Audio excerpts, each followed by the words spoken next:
Live from Fargo and serving you on TV, online, and on the go. This is Valley News Live at 6.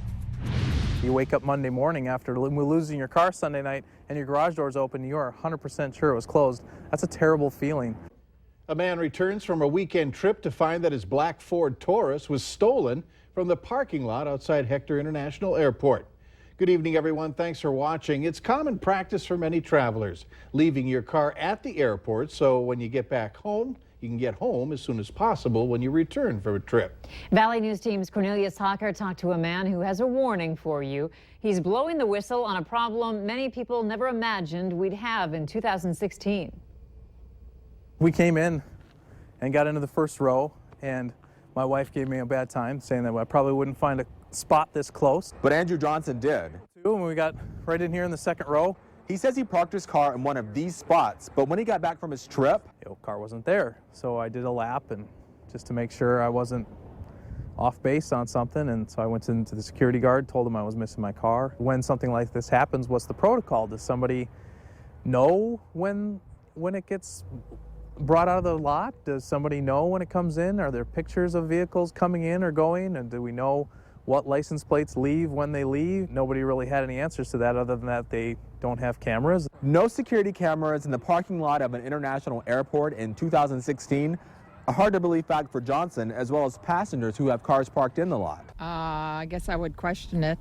I would think with security there'd be cameras. It is probably time, because things worse than a car getting stolen could happen here. Oh, I would just hope that they see this and as an example of what could happen and try and prevent in the future. And it would be as simple as having cameras. Just that added bit of security would either prevent something dumb from happening or be able to catch somebody who does it.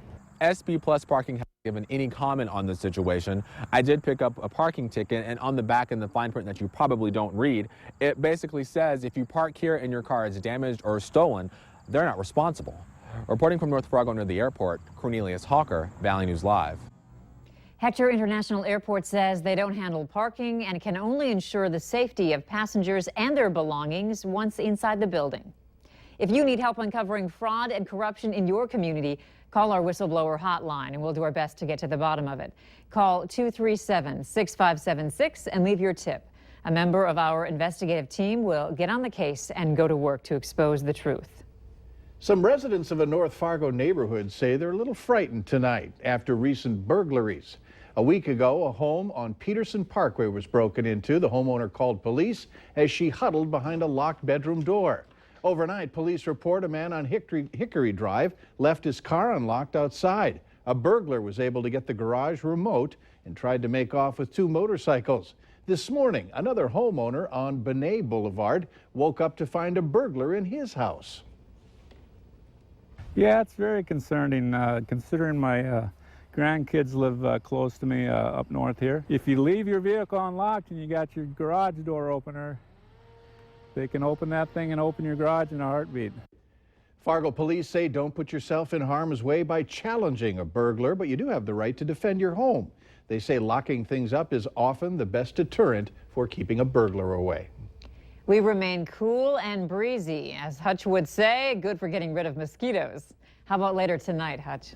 Well, it looks like our severe lack of balminess continues as we head into the evening hours. We're starting to see the clouds break up that have been with us, and the wind is actually decreasing. The radar presently quite quiet across the valley.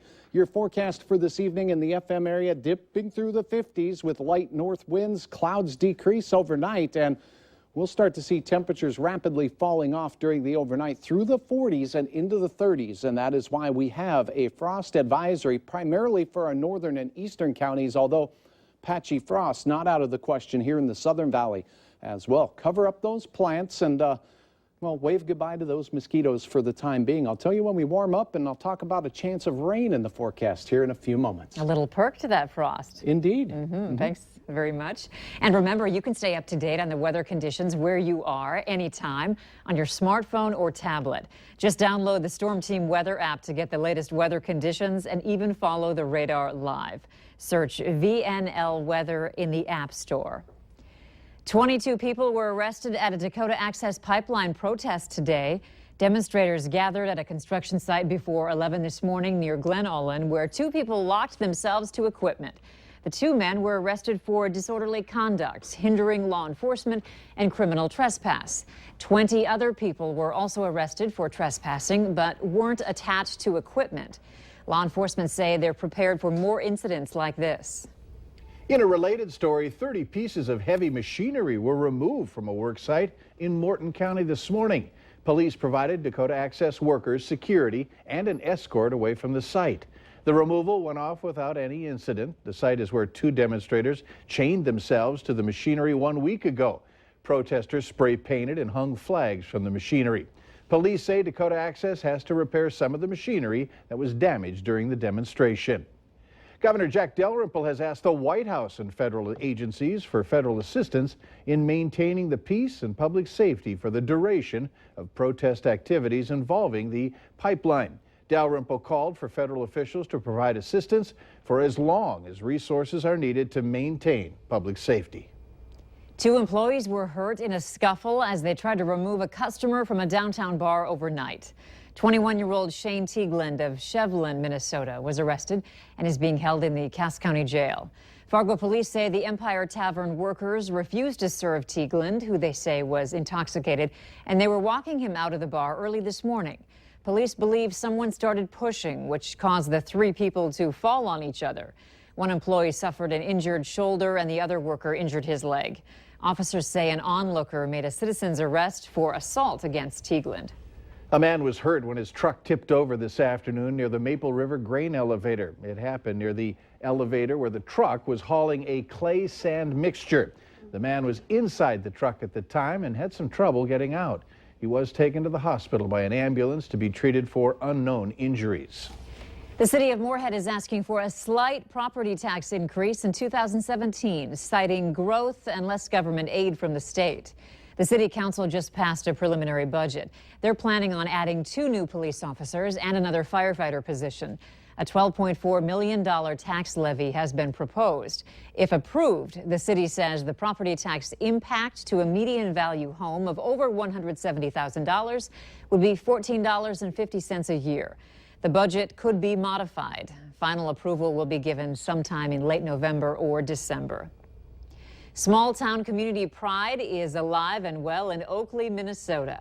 Oakley is 25 miles southeast of Thief River Falls, and it can now boast something that Fargo, a town that's much larger, cannot: a city flag. Valley News Team's Neil Carlson shows us how one man's effort has led to a new symbol for that town and its residents. When Matthew Genova retired as a police officer in Southampton, New York a few years back, he decided to move to Oakley, Minnesota, population 429, to be near friends. Then he decided something was missing: a city flag. And I just felt that a city without a flag is like an empty city. It needs to have recognition to go by. Genova says he had a local woman, Courtney Solo, design it. On September 30th, they'll hold a special ceremony here in Oakley to dedicate their new city flag, a flag that commemorates all the folks who helped found this town. This over here is the French-Canadian of the people that settled here, and this is the Norwegian flag, and this is to represent the farmers, and of course the city was established in 1910.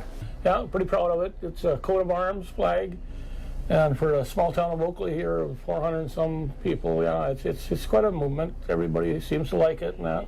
So now, thanks to the effort of Matthew Genova, a local symbol of small town pride will soon join our national flag on the streets of Oakley, Minnesota.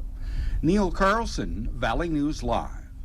Meanwhile, an effort to establish a city flag for Fargo remains in limbo. A group called the Arts Partnership started a campaign to design a new flag last fall, but they still haven't chosen one.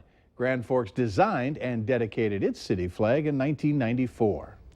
And don't forget to tune in tonight to watch Christine Stanwood and Robert Hahn on the new Valley News Live at 9 on Fargo CW. And we want to show you some of the programming this evening on the CW. It starts off with The Flash. That's at 7 o'clock.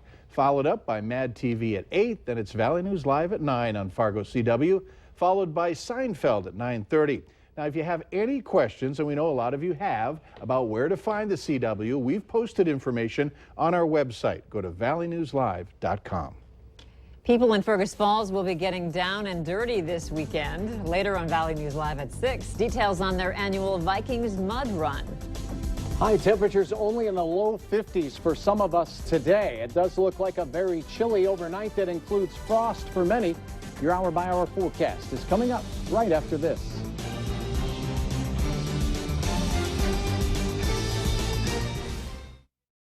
You're watching Valley News Live on TV, online, and on the go. Always on, wherever you are, whenever you need to know. Valley News Live.